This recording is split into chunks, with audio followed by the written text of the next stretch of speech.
की शुरुआत में हमें एक आदमी को दिखाया जाता है जिसका नाम होता है हेनरी, जो कि जंगल में अपने कुत्ते के लिए एक शिकार करने के लिए गया था और वो एक छोटे से पिग का शिकार करके ला रहा था। और जब वो अपने कुत्ते के पास पहुंचता है तो उससे कहता है कि दोस्त आज तो हम पार्टी करेंगे। बट जब वो अपने कुत्ते के नजदीक पहुंचता है और उसको टच करता है तो वो पूरी तरीके से इन्फेक्ट हो चुका था। उसकी पूरी बॉडी सड़ गई थी और उस कुत्ते की बॉडी को टच करने की वजह से उसका ब्लड हेनरी के ऊपर भी गिर गया था, जिसकी वजह से हेनरी भी इन्फेक्ट हो जाता है। उसके अगले ही सीन में हमें दिखाया जाता है कि 5 दोस्त जो कि छुट्टी मनाने के लिए जा रहे थे, उसमें से एक लड़का जिसका नाम होता है जेफ, वो कहता है कि अब तो हम लोग फुल नाइट पार्टी करेंगे, पढ़ने की टेंशन रहेगी ना कुछ करने की, सिर्फ और सिर्फ मजे करेंगे। उसके थोड़ी देर बाद वो एक जगह पर रुकते हैं। गाड़ी से उतरने के बाद मर्सी जेफ से पूछती है कि जिस जगह हम जा रहे हैं वो अच्छी तो होगी कि नहीं। तो जेफ उससे कहता है कि तुम टेंशन मत लो, तुम्हें आने वाला कल हमेशा याद रहेगा। वो देखते हैं कि एक कैफे के बाहर बच्चा बैठा होता है जिसका नाम होता है डेनिस, और जब पॉल उसके पास जाता है और उससे हाथ मिलाता है तो वो बच्चा उसके हाथ पर काट लेता है। और उसके चिल्लाने की आवाज सुनकर उस बच्चे का बाप बाहर आता है जो कि पॉल से गुस्सा होता है और बाद में उससे सॉरी भी बोलता है और वो उसे बताता है कि ये मेरा बच्चा अदर किसी बच्चों की तरह नहीं है। और वो पॉल से कहता है कि पीछे नल लगा हुआ है, जाकर हाथ धो लो। उसके बाद वो लोग कुछ चीजें देख रहे होते हैं, तभी वहाँ पर उनका मैनेजर आ जाता है जो कि मर्सी से कहता है कि ये सब तुम्हारे खेलने की चीजें नहीं है। और वो आदमी उन्हें अपना समझकर बताता है कि अगर तुम लोग यहाँ पर वेकेशन के लिए आए हो तो अपने आप का ख्याल रखना, क्योंकि ये एरिया सही नहीं है, यहाँ पर तुम लोगों की जान को खतरा भी हो सकता है। तभी वहाँ पर बैठ जो कि बियर लेने गया था, वो साथ में चॉकलेट भी चोरी करके लाता है, लेकिन उस कैफे के ओनर को पता चल चुका था कि ये चोरी करके जा रहा है, तो वो उससे चॉकलेट वापस ले लेता है। उसके बाद वो लोग वहाँ से चले जाते हैं और वो फाइनली अपनी उस जगह पर पहुंच जाते हैं जहाँ पर उन्हें आना होता है। लेकिन वहाँ पर नेटवर्क ना आने की वजह से कैरन का दिमाग खराब होता है क्योंकि वो सोशल मीडिया नहीं चला सकती, जिसकी वजह से बैट का भी दिमाग खराब होता है क्योंकि वो गेमिंग नहीं खेल सकता। उसके बाद मर्सी और जेफ अपने रूम में आते हैं और फिर वो आपस में रोमांस करने लगते हैं। बैट अपनी बंदूक उठाकर बाहर आता है। पॉल उससे पूछता है कि ये क्या है, तुम इसे अपने साथ में क्यों लाए हो। तो बैट उससे कहता है कि ये मैं अपनी सुरक्षा के लिए लाया हूँ। उसके बाद बैट जंगल में चला जाता है। फिर हम कैरन को देखते हैं जो कि सेल्फी ले रही थी। तभी वहाँ पर पॉल भी आ जाता है। कैरन पॉल से कहती है कि बस मेरा सोशल मीडिया थोड़ा बहुत चल रहा है, वही बहुत है, और वो दोनों आपस में बातें करने लगते हैं। उसके बाद कैरन अपने कपड़े उतारती है और नदी में नहाने के लिए कूद जाती है। फिर पॉल भी कपड़े उतार कर नदी में कूद जाता है और वो दोनों साथ में स्विमिंग करने लगते हैं। दूसरी तरफ मर्सी और जेफ का फिजिकली रोमांस हो रहा था। उसके बाद कैरन एक लड़के के बारे में पॉल से पूछती है तो पॉल उससे कहता है कि हाँ मैं जानता हूँ उसे, वो बहुत ठरकी था। तो कैरन उसे बताती है कि उसने मुझे एक बार किस भी किया था, और फिर वो दोनों भी एक दूसरे को जोरदार किस करने लगते हैं। उसके बाद हम वाइट को देखते हैं जो कि जंगल में एक गेमिंग के जैसे बिहेव कर रहा था, और जब वो गोली चलाता है तो वहाँ पर एक आदमी आ जाता है जिसको गोली लग जाती है, जो कि और कोई नहीं बल्कि हेनरी होता है। वो वाइट से कहता है कि तुमने मुझे गोली क्यों मारी, मुझे बचा लो। लेकिन वाइट उसकी कोई भी बात नहीं सुनता और वो वहाँ से भाग जाता है। और जब वो अपने घर के पास पहुँचता है तो वो काफी घबराया हुआ होता है। उसके बाद वो सब रात के अंधेरे में आग जलाकर बैठे होते हैं और आपस में बात कर रहे होते हैं। तभी जेफ पॉल से कहता है कि पॉल अपनी कोई स्टोरी सुनाओ। तो पॉलो ने एक ऐसी स्टोरी सुनाता है जो कि उन्हें सच लगती है, लेकिन वो होती है झूठ। तभी वहाँ पर एक आदमी आ जाता है और वो उनसे पूछता है कि अगर मैं तुम लोगों के साथ थोड़ा टाइम पास कर लूँ तुम लोग बुरा तो नहीं मानोगे। तो जेफ उससे कहता है कि किसी की प्राइवेसी में दखल नहीं देना चाहिए। तो वो वहाँ से जाने लगता है और वो उनसे कहता है कि अब ये गांजा तो मुझे अकेले ही फूकना पड़ेगा। गांजे को देखकर वो सब उससे कहते हैं कि ठीक है ब्रो रुको। मर्सी उससे उसका नाम पूछती है तो वो बताता है कि मेरा नाम है कॉनर, लेकिन तुम मुझे प्यार से ग्रिम बुला सकती हो। लेकिन वहाँ का मौसम कुछ ठीक नहीं लग रहा था क्योंकि वहाँ पर बादल गरज रहे थे। तो कॉनर उससे कहता है कि यहाँ का मौसम कुछ ठीक नहीं है, ये मौसम जानलेवा भी हो सकता है। जब उससे कहता है कि क्या तुम यहीं पे नहीं रोक सकते। तो कॉनर उससे कहता है कि नहीं भाई, मेरे 4000 डूब जाएंगे और मेरा पूरा सामान भी बाहर रखा हुआ है, वो भीग जाएगा। इतना कहकर वो वहाँ से चला जाता है और मौसम खराब हो जाने की वजह से वो सब अंदर आ जाते हैं और वो सब आपस में बातें कर रहे होते हैं। तभी अचानक से बाहर से कोई गेट खटखटाता है। तो जेफ जाता है और गेट खोलता है तो वो एकदम से डर जाता है क्योंकि गेट के बाहर और कोई नहीं होता है बल्कि हेनरी होता है, जो कि खून से लथपथ था और उनसे हेल्प मांग रहा था और उनसे कह रहा था कि मुझे बचा लो। तभी हेनरी बैट को देख लेता है तो बैट एकदम से जाकर गेट बंद कर देता है। तो मर्सी उससे कहती है कि तुमने गेट बंद क्यों किया, वो हेल्प मांग रहा था, हमें उसकी हेल्प करनी चाहिए। तो हेनरी उनकी कार की तरफ जाता है और वो कार में बैठ जाता है। ऐसा देखकर वो सब लोग अपने कमरे से बाहर निकलते हैं और वो गाड़ी की तोड़फोड़ करते हैं और उससे कहते हैं कि तू बाहर निकल। लेकिन वो गाड़ी को पूरी तरीके से गंदा कर देता है, गाड़ी में ब्लड ही ब्लड हो जाता है। मर्सी उसके ऊपर पेट्रोल फेंक देती है और जेफ अंदर से जली हुई लकड़ी लेकर आता है। जेफ वो जली हुई लकड़ी नीचे डाल देता है, लेकिन नीचे पेट्रोल था, जिसकी वजह से हेनरी पूरा जल जाता है और जलते जलते जंगल की तरफ भाग जाता है। और ऐसा होने की वजह से वो सब लोग काफी डर जाते हैं, लेकिन कैरन को कुछ ज्यादा ही डर लगता है। जेफ सबको बताता है और उनसे कहता है कि हमने जो भी किया अपने बचाव के लिए किया, इसमें हमारी कोई भी गलती नहीं है। बैट कहता है कि उसको कोई जानलेवा बीमारी थी, वो हमें भी हो सकती थी। तो कैरन ने सब सुनकर कहती है कि मुझे लगता है कि हमें पुलिस को इन्फॉर्म कर देना चाहिए। तो बैट उससे कहता है कि अभी नहीं, पहले हम सुबह अपनी गाड़ी साफ करेंगे और टायर चेंज करेंगे, उसके बाद हम पुलिस को इन्फॉर्म करेंगे और पुलिस को सब लोग सब ऐसा ही कहेंगे कि एक ही एक्सीडेंट था। उसके बाद अगली मॉर्निंग में पॉल, बैट और जेफ आपस में लड़ रहे थे। तभी वहाँ पर मर्सी आती है और उनसे कहती है कि तुम लोग बस ऐसे ही लड़ते रहो, मैं जाकर किसी को ढूंढती हूँ। उसके बाद हम देखते हैं कि जो नदी से पानी आ रहा था, पॉल उसको भरकर एक गिलास में लेकर जाता है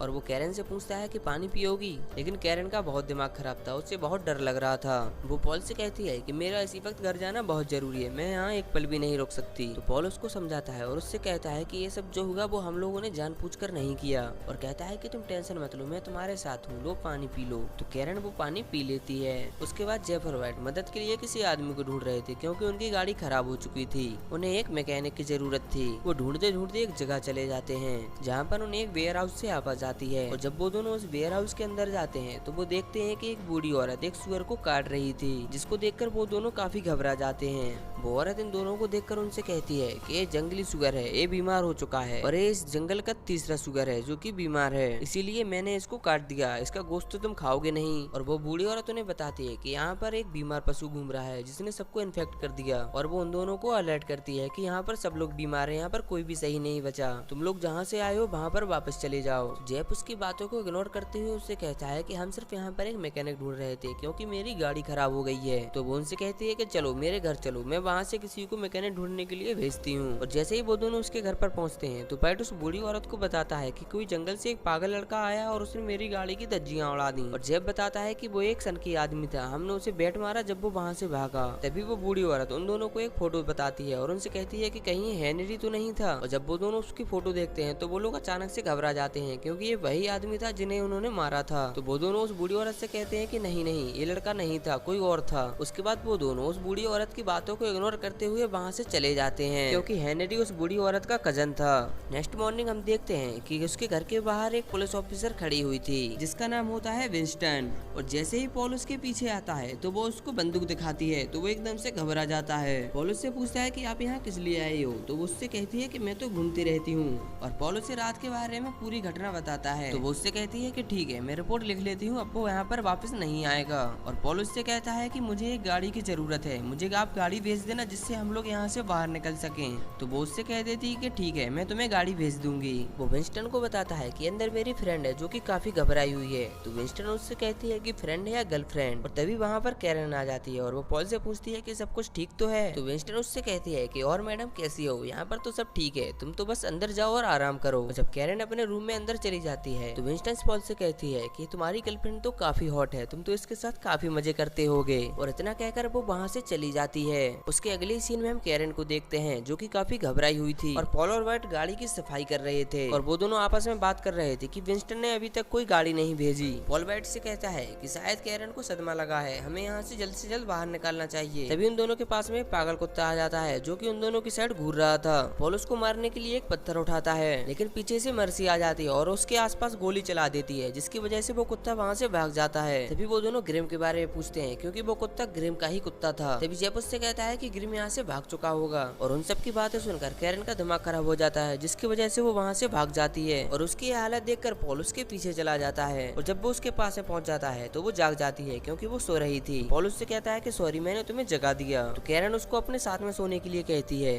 और जब वो उसके साथ में सोता है तो उन दोनों के बीच में काफी रोमांस होता है। लेकिन अचानक से कैरन को काफी दर्द होने लगता है और जब पॉल अपने हाथ को देखता है तो उसके हाथ में खून आ जाता है। वो ये सब देखकर काफी घबरा जाता है क्योंकि कैरन भी उस बीमारी से इन्फेक्टेड हो चुकी थी। पॉल चिल्लाता है और उसके सारे दोस्त वहाँ पर आ जाते हैं। वो कैरन की ये हालत देखकर उसको एक कमरे में बंद कर देते हैं। उसके बाद वो सब कैरन को एक दूसरी जगह शिफ्ट कर देते हैं। बैट कैरन से कहता है कि तुम्हारी सुरक्षा के लिए हम में से एक हमेशा यहाँ पर मौजूद होगा। और फिर पॉल सहायता मांगने के लिए जंगल के रास्ते चला जाता है लेकिन उसे वहाँ पर कोई भी हेल्प नहीं मिलती। कुछ देर होने के बाद वो वापस आ जाता है। मर्सी कैरन के लिए खाना ले जाती है और वो उससे कहती है कि तुम प्लीज इसे खा लेना। उसके बाद मर्सी सबसे खाने के लिए पूछती है लेकिन वो लोग मना कर देते हैं। वो कहते कहते हैं कि नहीं, मैं खाना नहीं खाऊंगा और अब सब लोग एक दूसरे से दूर रहो। और ऐसे ही फिर वो आपस में लड़ने लगते हैं। लेकिन पॉल को उन सबकी बातें सुनकर काफी गुस्सा आ जाता है और फिर वो वहाँ पर चिल्लाकर बोलता है कि हम कुछ भी कर लें, एक दूसरे से कितना भी दूर रह लें, लेकिन हमें काम तो एक साथ करना होगा। तभी वहाँ पर एक पागल कुत्ता जो कि उस बीमारी से इन्फेक्टेड था, वो कैरन के रूम की तरफ बढ़ता है। और जब तक वो सब लोग बाहर आते हैं तो वो देखते हैं कि वो कुत्ता वहीं पर पिघल चुका था। नेक्स्ट मॉर्निंग मर्सी और पॉल जब कैरन को देखने जाते हैं तो वो कैरन की हालत देखकर काफी घबरा जाते हैं, क्योंकि उसकी पूरी बॉडी गल रही थी। वो बैट गाड़ी को सुधार रहा था। आखिरकार काफी मेहनत के बाद बैट गाड़ी को स्टार्ट कर ही लेता है और कुछ देर बाद बैट को खून की उल्टी आती है, जिस वजह से वो भी इन्फेक्टेड हो चुका था। वो सबसे कहता है कि कैरन को जल्दी लाओ और हम लोग यहाँ से जल्दी चलें। लेकिन जेब समझ जाता है कि बैट भी बीमार है और वो किसी की भी बात नहीं सुनता। तो ऐसा होने से बैट गाड़ी स्टार्ट करके वहाँ से भाग जाता है। उसके बाद जेब भी वहाँ से चला जाता है और वो मर्सी को भी उल्टा सीधा बोलता है। पॉल कैरन के सारे कपड़े उस नदी में फेंक देता है। उसके बाद हम मर्सी और पॉल को देखते हैं, जहाँ पर मर्सी काफी डरी हुई होती है और वो पॉल से कह रही होती है कि यहाँ पर हर जगह सिर्फ यही चल रहा है, हम लोग कैसे बचेंगे। और ऐसी ही बातें करते हुए वो दोनों काफी इमोशनल हो जाते हैं और फिर वहाँ पर इमोशनली अत्याचार होना स्टार्ट हो जाता है और वो दोनों फिजिकली अटैच्ड हो जाते हैं। फिजिकली अटैच होने की वजह से पॉल के नाखून मर्सी की पीठ पर लग जाते हैं और बैट आखिरकार वहाँ पहुँच चुका था जहाँ वो स्टार्टिंग में रुके हुए थे।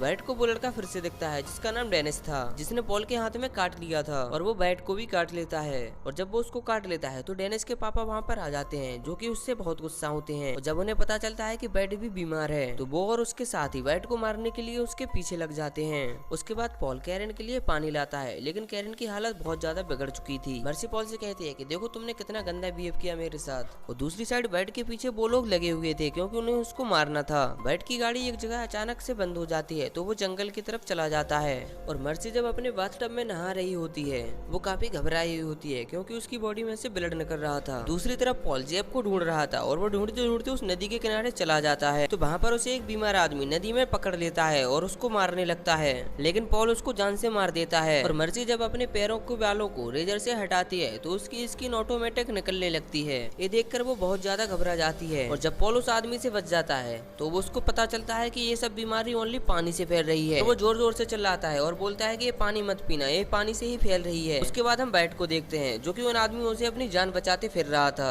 मर्सी अपने रूम में से बाहर निकलती है, उसकी पूरी बॉडी में से ब्लड निकल रहा था। वो बहुत रो रही थी और सिर्फ जेब को चिल्ला रही थी। तभी उसके सामने एक पागल कुत्ता आ जाता है, जो कि उस बीमारी से इन्फेक्टेड था और वो कुत्ता मर्सी की बॉडी को पूरी तरह से खा लेता है।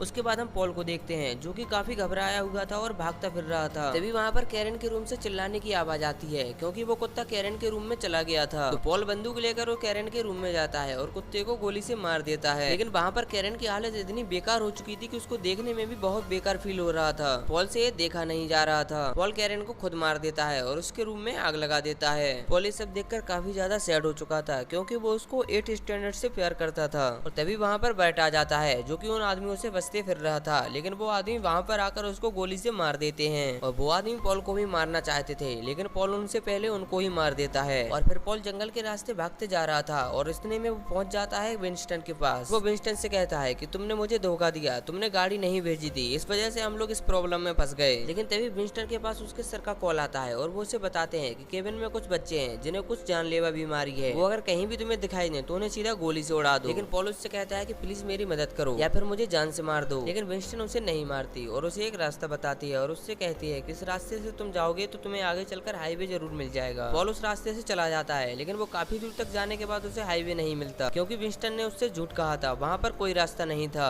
अगले सीन में हमें दिखाया जाता है कि जेब उस झोपड़ी से बाहर निकल कर आ रहा था और वो वहीं पर पहुंच जाता है जहाँ पर वो रुके थे। वो वहाँ पर सबकी लाशों को देखता है और उसे वहाँ पर मर्सी का हाथ भी दिखाई देता है और वो जोर जोर से चिल्लाता है और कहता है कि मैंने तुम सबसे कहा था कि एक दूसरे से दूर रहो, देखो मैं जिंदा बच गया, मुझे कुछ भी नहीं हुआ। लेकिन जब वो अपने हाथ को देखता है तो उसको भी पता चल जाता है कि वो भी उस बीमारी से इन्फेक्टेड हो चुका है। और तभी विंस्टन आकर उसको गोली से मार देती है और इसी के साथ ये मूवी यहीं पर खत्म होती है। अगर वीडियो अच्छी लगी हो तो वीडियो को लाइक करें और चैनल को सब्सक्राइब करना ना भूलें।